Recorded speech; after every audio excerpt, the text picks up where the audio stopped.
It is my distinct pleasure to be here once again. This is my fifth State of the City, and hopefully at some point I shed the new mayor moniker. I'm not sure yet if that's happened, but it's my pleasure to be here and do this. As I contemplate what I say up here, and I work with staff, and they put all the work on it into this. So my thanks to the team. Colleen, thank you for the fantastic presentation. I had the opportunity to talk to Luke Lohmeyer after a golf event this past weekend, and if you know Luke in his reserved kind of way says, "Yeah, how's that going?" I said, "How's the state of the city going?" "Oh, it's going fine." He goes, "That's pretty template, isn't it?" And I said, "No, it's not template, but what you just did was volunteer for the non-template commission to study how to do a better state of the city." All right, so we'll be forming that commission for you, Luke. What I'm going to try to do is in a quick way, because I know that everybody in here is busy. I want to get through the things we've done and the things that we're looking to do. And this update to me is very, very important. It's important to share this with the community, for you all, especially in this room, and we appreciate you being here. First thing I want to do is I do want to introduce some of the folks in the room. So I want to introduce my fellow council members, all right, who put in time and effort day in and day out to help make decisions for this city. So Darren Flynn, who's also deputy mayor, Bob Seegers, just go ahead and stand up.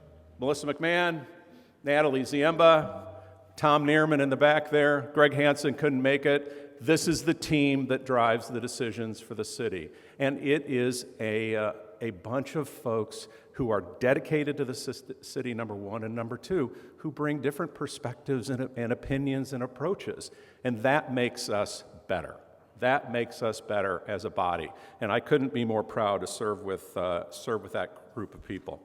Also want to recognize staff that's in attendance, particularly our senior execs, Roscoe Stelford, who's our city manager, Paul Christensen, and Danielle Gully, who are executive directors. And then also want to recognize they're kind of gathered at the peanut gallery in the back there. I always notice that, at least a number of them. But Brent Amon, Chris Teat, David Victor, Joe Simpson, Dan McAmeal, Jessica Erickson, Joe Napolitano, Kathleen Tracy, Colleen Rogalski, Heather Arnold, and Laura Collada. These are leaders at the city who get things done for all of you as well. So please give them a round of applause.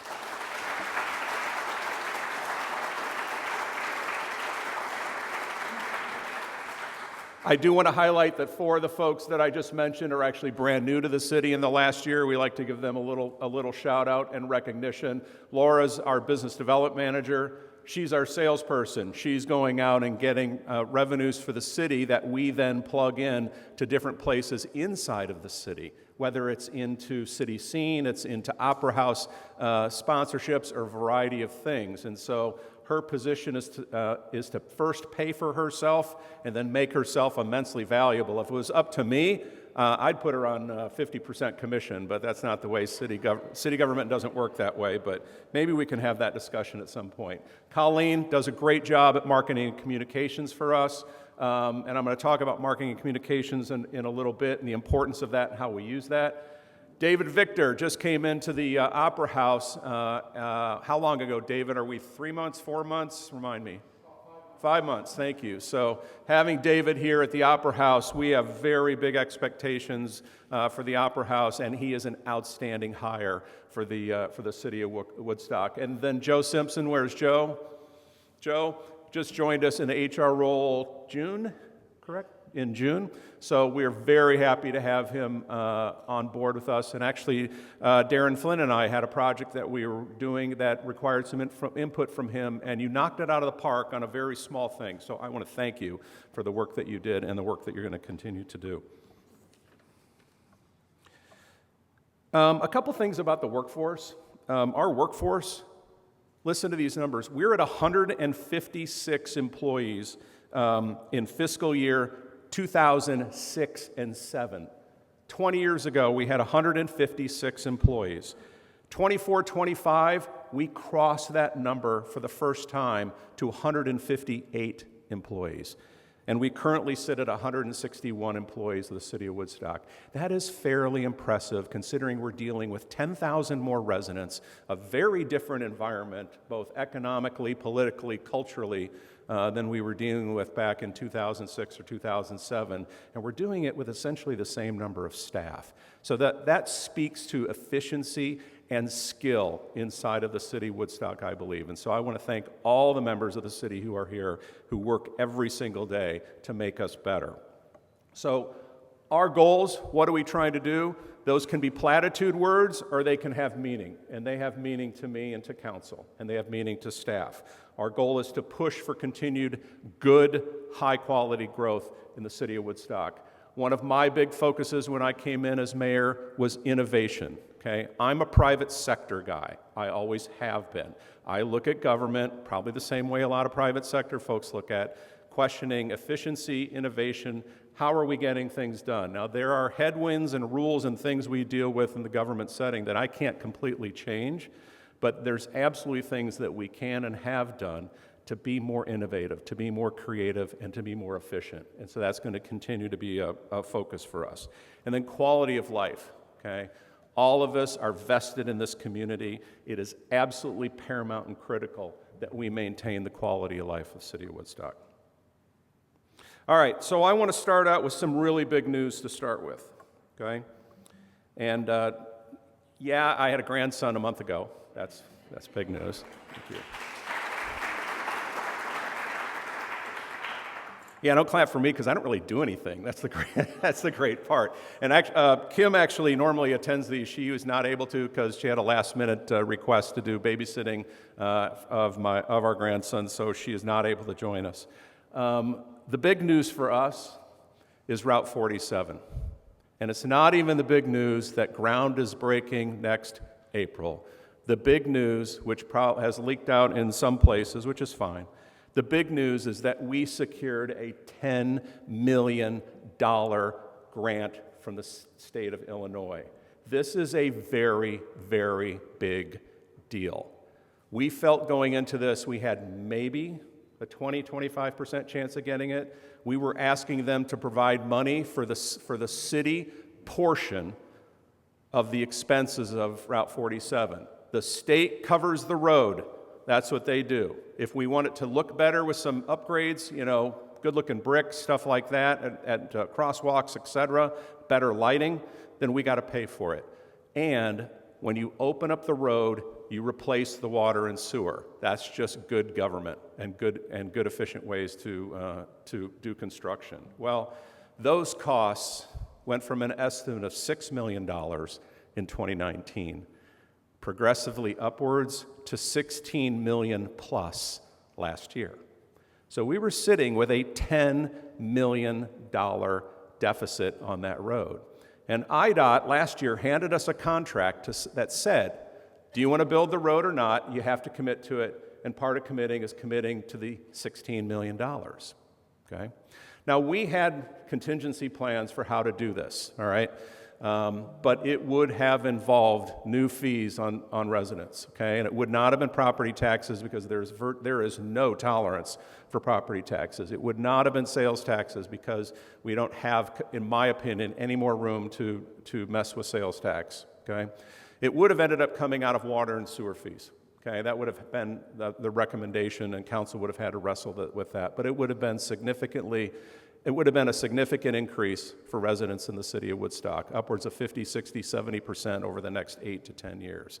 Okay, so we went to work, and I didn't introduce two people on purpose because they get special introductions because of the work that they did. First of all, Representative Steve Reich. Steve, if you wouldn't mind standing up for come on, stand up. You're big.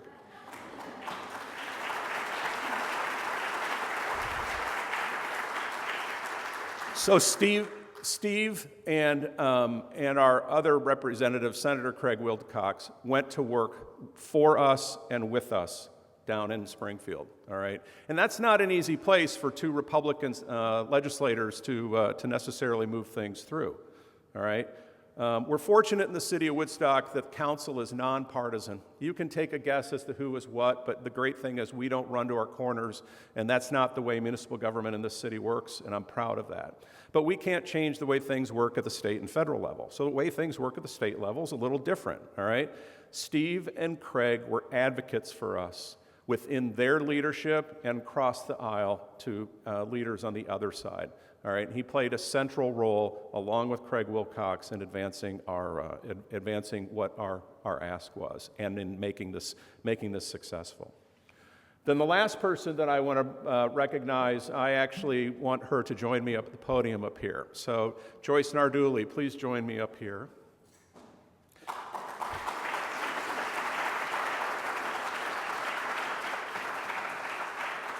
So Joyce Narduli is our lobbyist.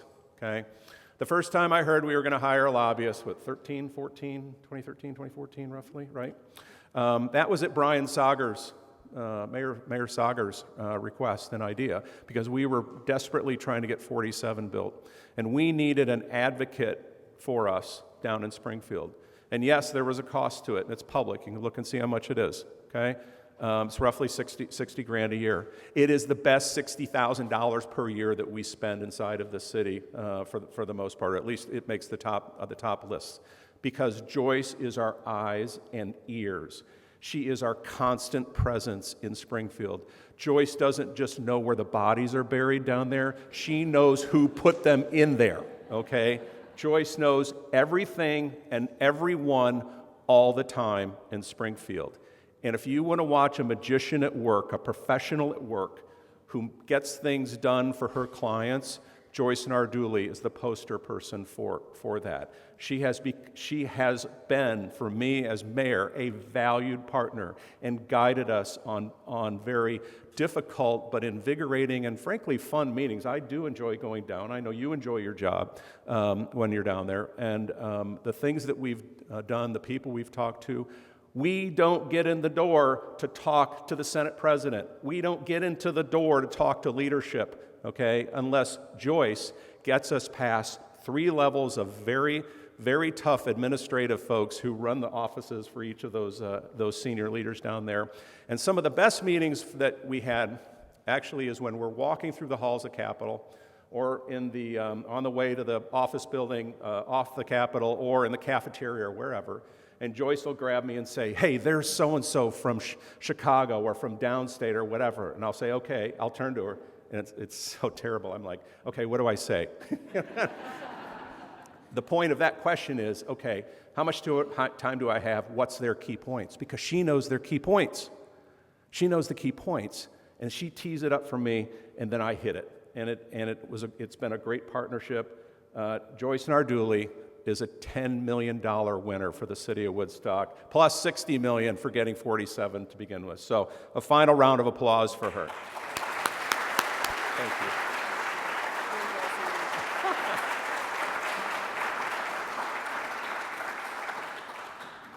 All right, so if that sounds like a victory lap, yes, that was a victory lap. This $10 million is a big deal.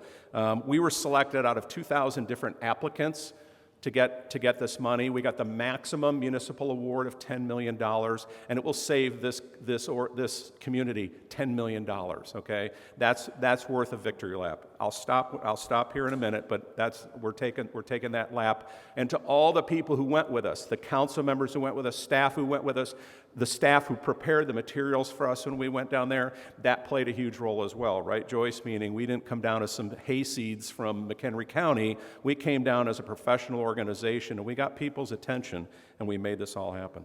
All right, let's move on. So, budgeting. The most important thing we do is take care of the people's money. Our budgeting is in terrific shape as far as, we have a balanced budget, $1.5 million surplus in 24 and 25. We have maintained our AAA bond rating, which is good considering that we've issued some debt, and we pay attention to that very, very closely. Now, the bond rating agency, in the interest of full transparency, did give us a caution. okay, tied to our TIF. They want to see more activity in the TIF and more money get thrown off out of that. And so if you needed the details on how a TIF works and all that, I'll do an hour session afterwards. That's half joking, but it's kind of serious as well.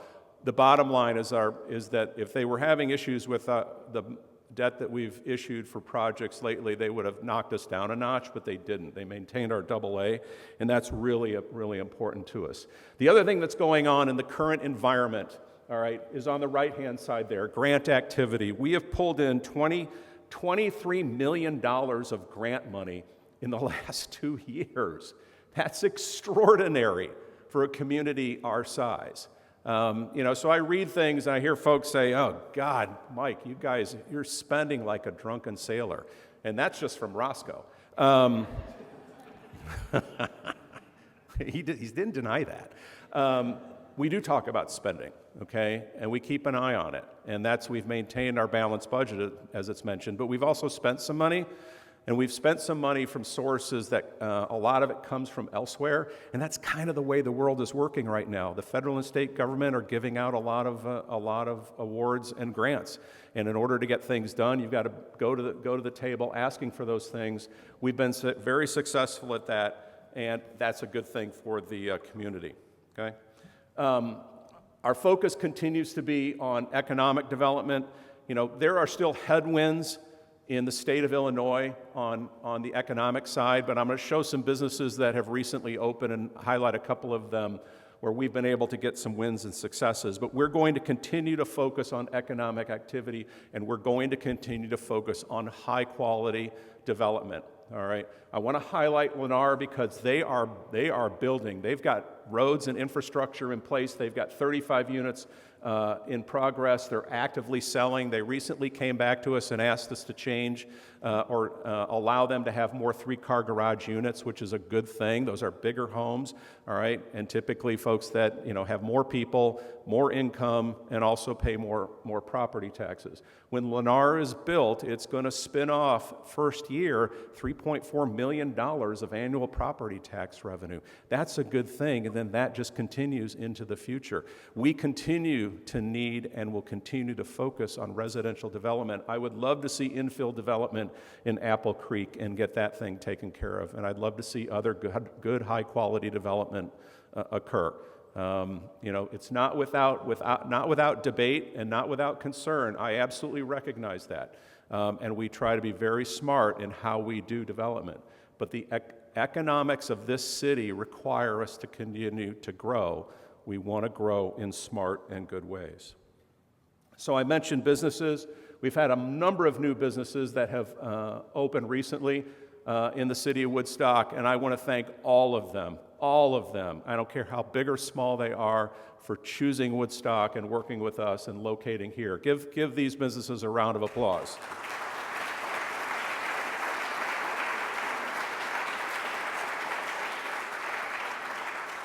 I want to point out, too, up there, Action Packaging actually is going into the old Silgan building, which has been sitting out there as kind of a eyesore for us, and we had wanted to see that thing get filled. That is a great addition for the city of Woodstock. They actually, if I remember right, consolidated operations from Elk Grove Village, Jessica, somewhere down by the airport, and then also, I know I'm putting you on the spot, and then also I believe they had operations in Arizona as well, and they're consolidating that all into Woodstock and have the potential for continued growth. And then AFA Dispensing, a couple gentlemen are here from that company, and I'm highlighting them because that is an onshoring success. All right, they were doing manufacturing in China. They're bringing some of that manufacturing back to Woodstock. And what's really cool about this company, all right, and I screwed up. I have one of their products at home, and I completely sitting on the shelf in the garage, and as I took off, I didn't grab it. They make this pump dispenser that replaces like an aerosol, okay? So there's no propellant, all right? It does cleaners, like I've got a Dawn dishwashing thing. They gave me a sample of it. I got a Banana Boat sunscreen, which is phenomenal. It works better than the aerosol version. It's a pump version. It's an incredible technology, and it is making something better. It's good for the environment, and how they're positioning it is, it's gonna. I think it's gonna change, those kinds of dispensing products in the world. And the only place it's made in North America, in this hemisphere, is in Woodstock, Illinois. So we couldn't be happier to have you guys here.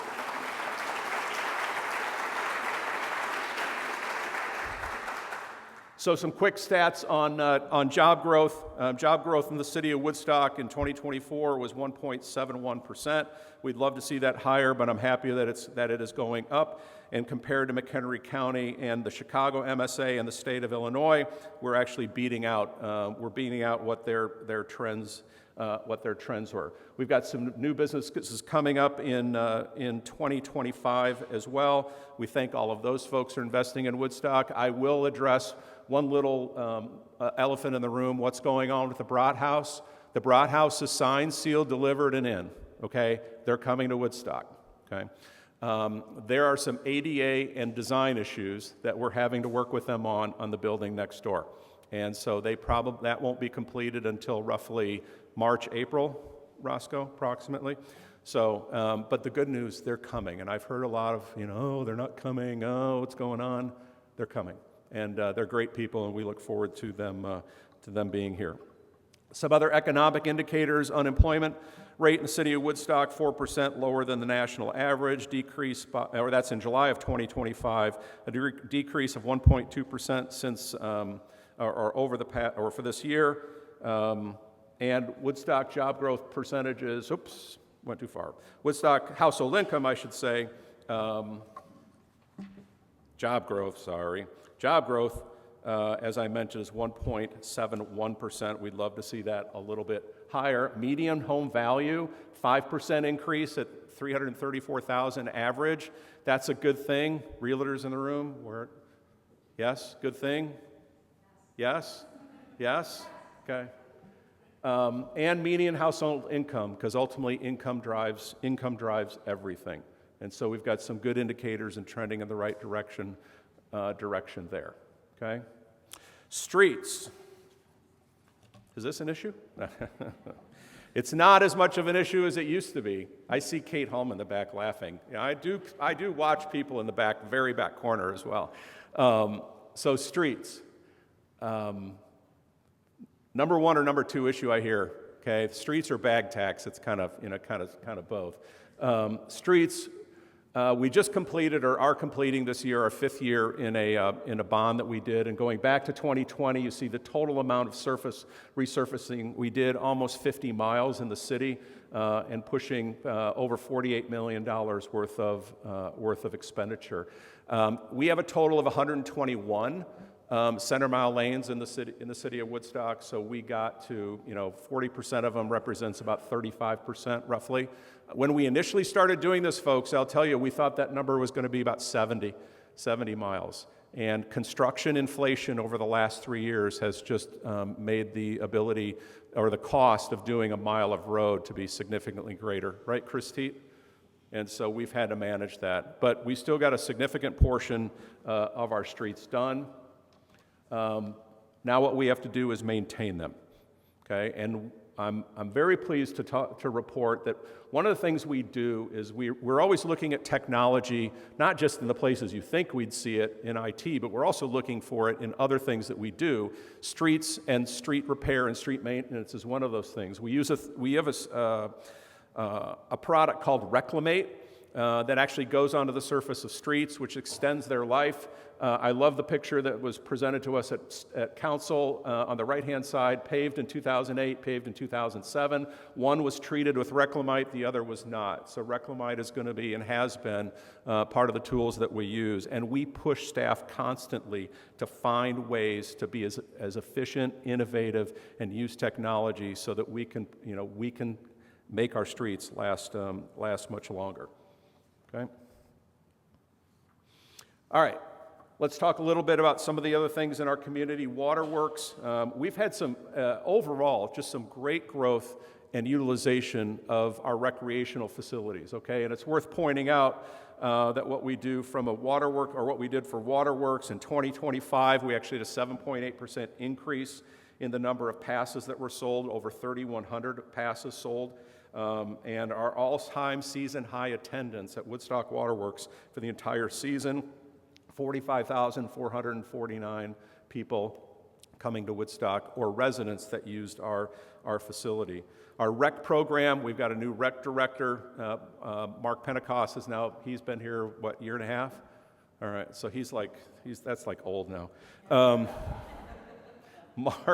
Mark is continuing to manage rec, and he's particularly challenged because we're blowing up the rec center, right? And that, that's a big change for us, obviously, but it's a great investment by the community to do this. I'll talk about that in a slide in just a moment. But from a rec perspective on enrollment, they continue to set new numbers as well and do a terrific job. Technology, I'm also a tech guy, okay? Technology, I look at government and I shake my head at times, okay? Let's make it work better, faster, cheaper. And that is the mantra that I push onto our teams at the city, and they have responded.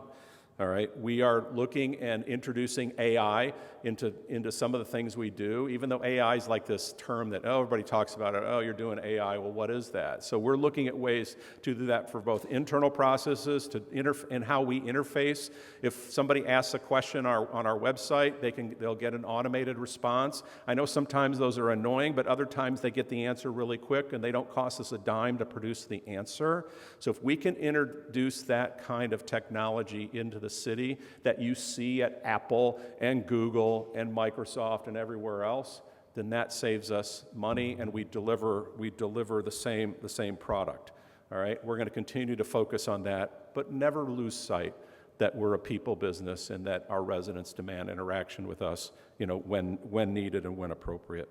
OpenGov and Placer AI are a couple other tools that we've put in place to help with city processes. OpenGov in particular is kind of like a customer management tool or something, way to look at it in the private sector terms. That's a nice investment, and we've gotten that up and running here over the last year. And then we've also added some new things downtown from a lighting perspective. The perimeter lighting on the square was done, and we finally got a new sound system for the square, and it sounds fantastic. So hopefully nobody else will come up to me after events and say, I couldn't hear you in the back row. And that's a legit complaint. You have every right to be able to hear what any of us are saying up there, and so we have fixed that. Okay. Public safety, along with water, sewer, the core things, they may not be the things that we talk about at times because they're not the sexy, cool things, but man, if you don't do them, the community falls apart, and that's not hyperbole, that's real. All right, so public safety is a huge focus for us and always will be. All of us on council share that mindset. I am very pleased to report that over the last 12 months, we've had some very good numbers in the city of Woodstock as far as our calls for service, crimes, and other statistics related to policing. So, Chief, thank you to you and your team. Always give a round.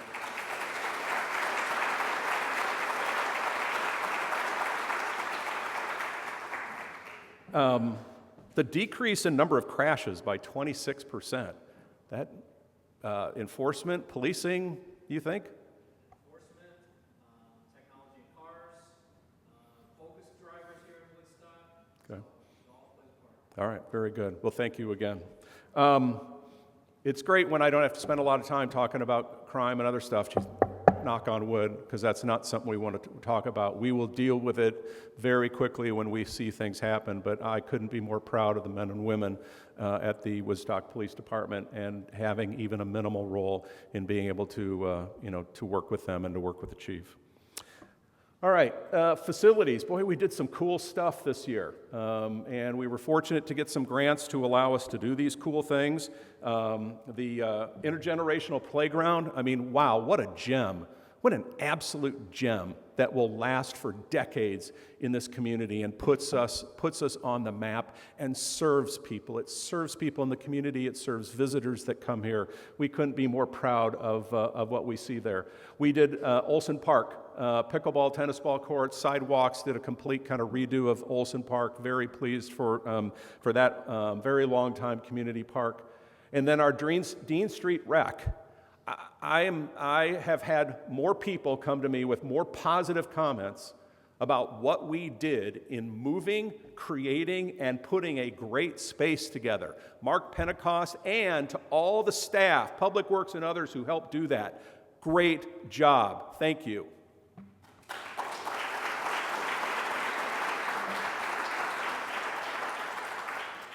The rec center is beginning the rehab. What are we expecting for completion?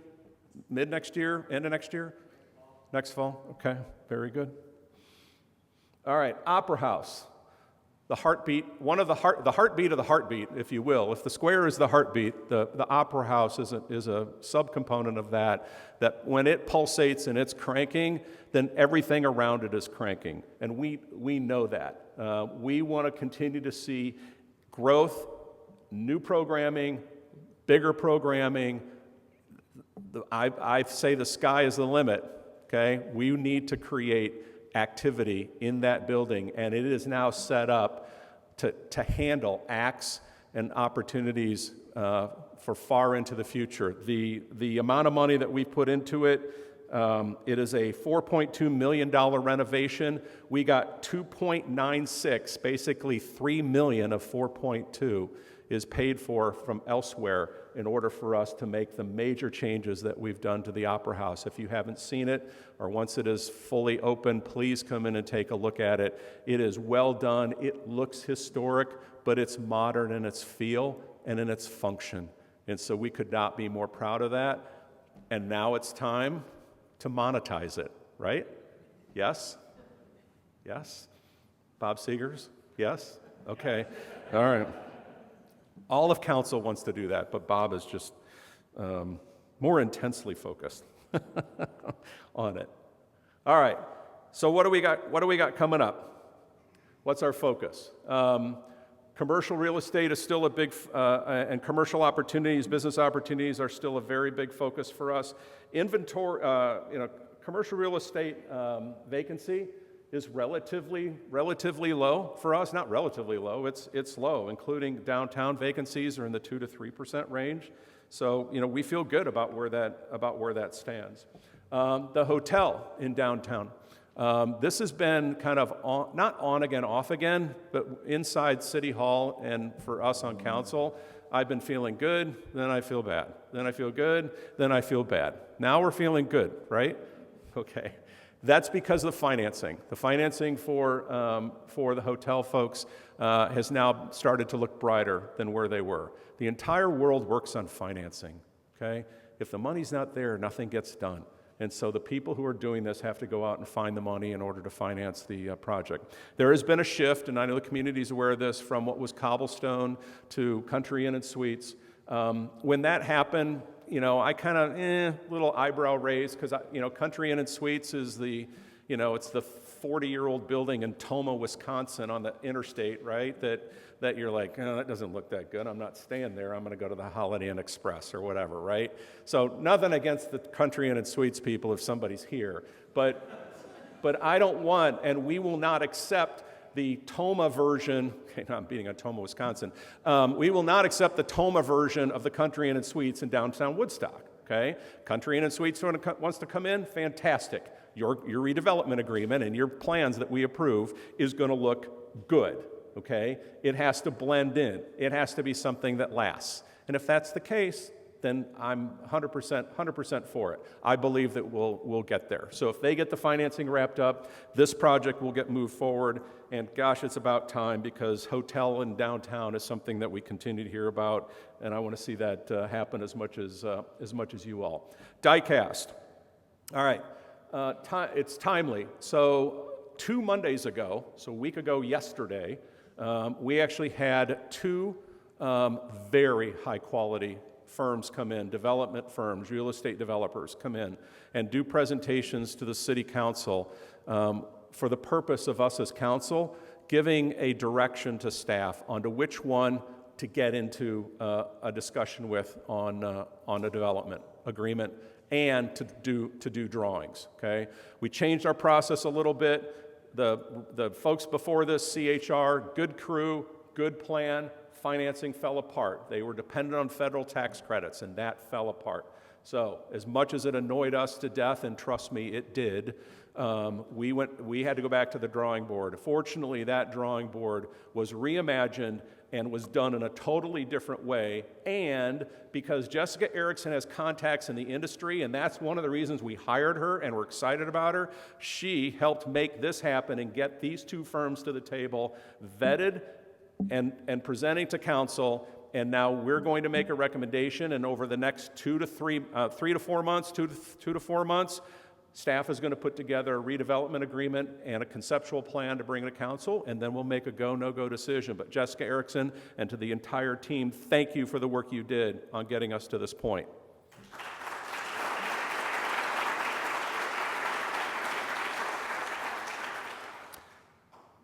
All right. Transportation infrastructure, we've already talked. I did the victory lap on 47. 47 is going to start in April. They're already doing a lot of prep work, and you see it, all right, occurring. It's about to get even more so. Folks, this is exciting and daunting because Route 47's basic destruction and rebuilding is going to be disruptive. And it's going to be disruptive for the community. It's going to be disruptive for those businesses. And so what we're doing at the city is ramping up our ability to help from a communications perspective in particular, our marketing tools that we have to help those businesses help themselves with customers to get them to keep going and seeing them during this 2-year construction process. We hired a company called Metro Strategies to help us with that. As an aside, I get a lot of folks to come up and say, oh, you guys are doing another study, oh, you get another consultant, all right? And I'm being kind of flippant about that.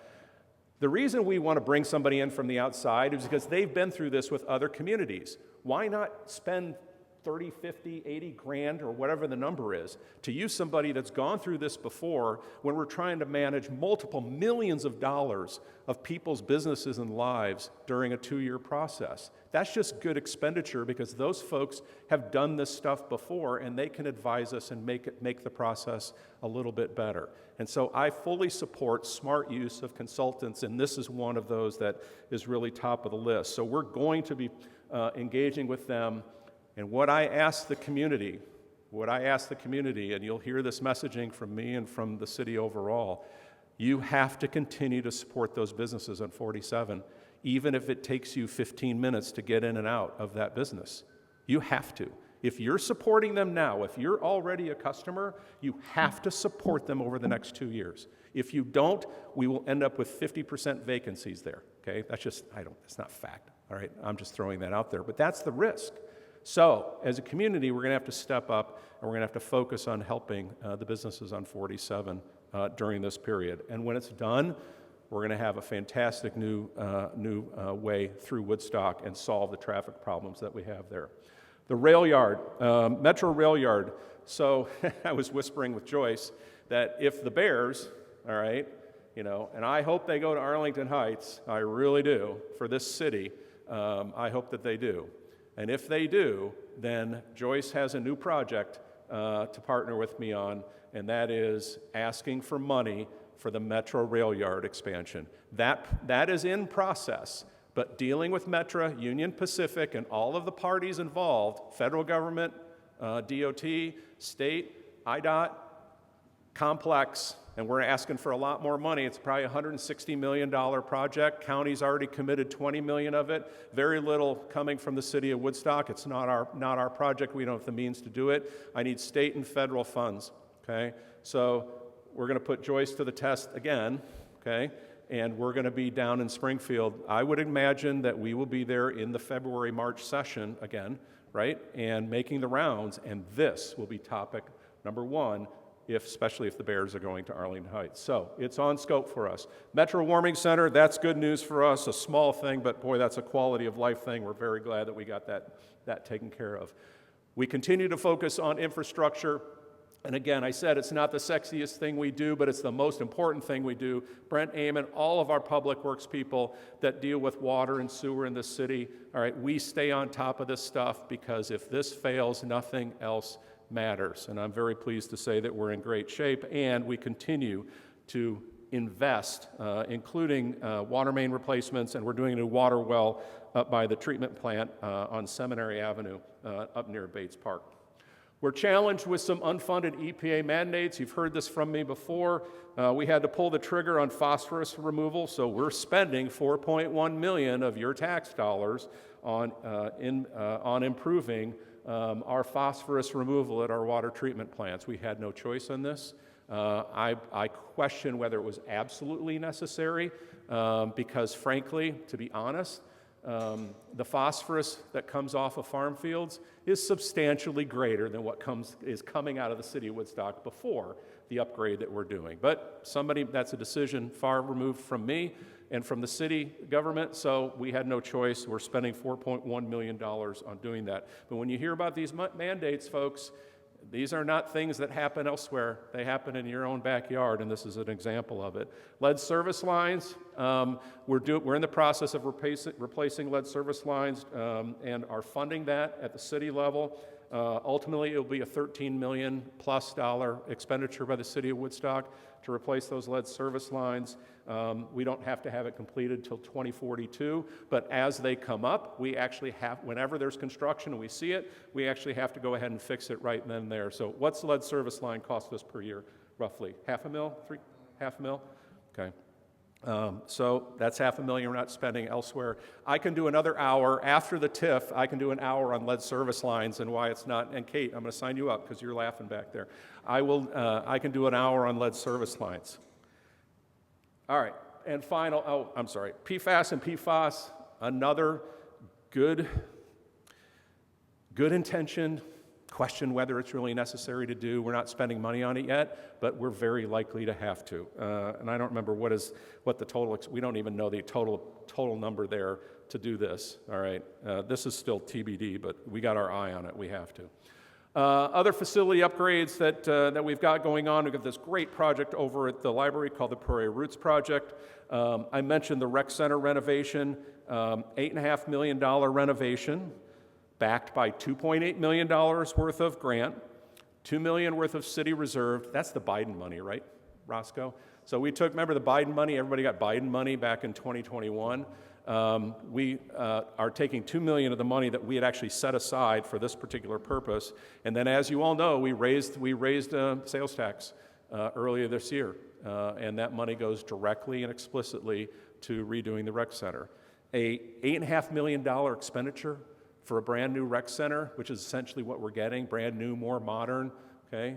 That's a steal. A brand new facility would cost $25 to $30 million. We don't have that capacity, okay? We cannot pay for that. And we're not unique among communities in that. But we've got this great option, and we're going to end up with a fantastic product, and we're very happy where that's going. Splash pad groundbreak in 2026. We've been talking about that for a while. Got a $600,000 grant to help make that happen. And then we got stage left renovation. There's actually going to be some major changes to stage left, and got a $1 million grant for that. So yeah, we're spending money. In a lot of cases, we're spending other people's money. Tom Neerman's always good on council, though. Give kudos to Tom for this, because Tom says we get all these grants and we have to spend money to match them. Pretty soon we're going to spend ourselves into a big hole. The good news, and that's not entirely true, but it's a good point. He's a good watchman on council and keeps us focused on let's make sure that what we spend makes strategic sense. And so that's just an example of somebody on council that really plays a role in keeping us grounded on what we do. Few other things very quickly. We have got a grant, or no, we've got plans to put cameras in the square. We haven't pulled the trigger on that, and council has not approved that, but it's something that's on scope. We're doing some wayfinding in signage investments. I mentioned automation with AI. I want to talk about the Real Woodstock website. We're doing a refresh on that website. It was not a cheap refresh. It is not just let's change the look of the website. The underlying technology infrastructure of the Real Woodstock website will be more in tune with CRM, customer relationship management functions, and more supportive of our ability to interface with businesses. It will drive revenue and business activity in the city of Woodstock. It was not a slam dunk automatic decision by council to spend the money on this. It was actually a very vigorous and good debate. I think we made the right decision to go ahead and invest in this, and it is an investment. It's not just window dressing. We've updated our downtown master plan, and again, here's another one of those examples. Oh, you're doing another study. Okay, well, you're spending more money. The original downtown master plan was done pre-COVID, right, Roscoe? Roughly 2018, okay? Why do we need a new one? Here's why we need a new one. Because we're trying to get hundreds of millions of dollars of investment downtown. Okay, the diecast property alone, we think, is upwards of an $80 to $100 million total investment. We've got all the land with the hotel on Jefferson Street. That's another potentially $50 to $60 million. By keeping this plan up to date, we engage developers that look at this stuff and they decide, is this worth a city worth working with? Because do they have their proverbial stuff together? Or are they just doing it by seat of the pants? This helps us do it the right way. And so it's a good investment. Again, we look at these things critically. Redoing the downtown business plan, I think, is an outstanding step in helping us have more vigorous and developed downtown. We're also taking a look at our Unified Development Ordinance. This is way down in the weeds in government that probably bore everybody else. I'll add a third hour on a UDO overview later today. Kidding. And then we absolutely hear folks, and they talk about sidewalks and accessibility in the city, and that is absolutely on scope for us. So that's a quick run through. I'm about 5 minutes over where I wanted to be, but a quick run through on what we've been doing and what our focus is going forward.